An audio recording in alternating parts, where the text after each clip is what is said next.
I'm Karl Kathuria. I'm the CEO of Psiphon Inc., which is based in Toronto, Canada. We provide software that is used by millions of people around the world to access the unrestricted internet. So it's been historically a tool used for internet freedom purposes, but has many other applications and is now getting a lot of traction in Africa as well as other regions around the world. So how does it work exactly?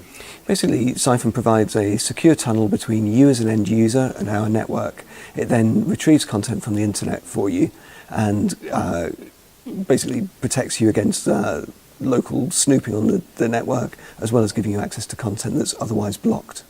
So typically, if somebody was to ban, say, Facebook and Twitter, it would enable you still to access those platforms.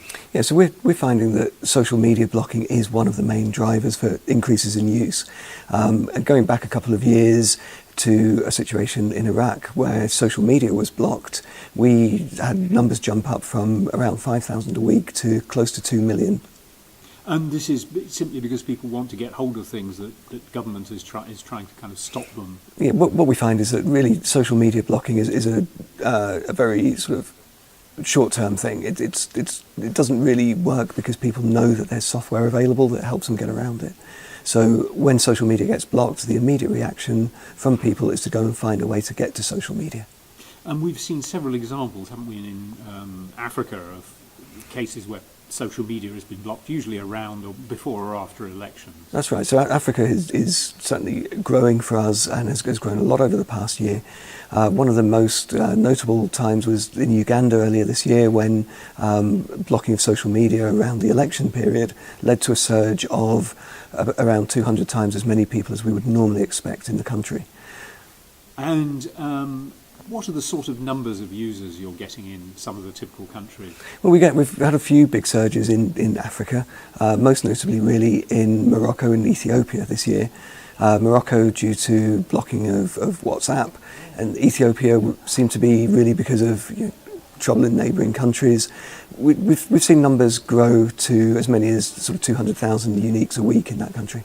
And in the case of Morocco, WhatsApp is the instant messaging platform, isn't it? So that's right. So VoIP, voice over IP services have been blocked, as have messaging applications, and people have looked for ways to get around that block. What are the other uses for Psiphon that you foresee? I think as internet penetration increases, as speeds increase, people are going to be looking for ways to get a little bit of privacy over what they're browsing, as well as access, guaranteed access to services. Once disruption starts, once people are aware that they could have their access taken away, they tend to continue using the software as a matter of course. So we're seeing that while the numbers jump up and spike during an event, they don't go back down as low as they did before. And also, people are realising that if they are accessing information openly on the internet, there is a possibility that their provider or their internet cafe could be looking at what they're doing. So using Psiphon actually helps people to get around that issue. If I am an African who wants to get onto the Psiphon platform, how do I do that? What's the way of doing it? It's very easy to get onto. The easiest way to do it is actually via your mobile device, go to the Google Play Store and download it from there. And then it's easy to set up?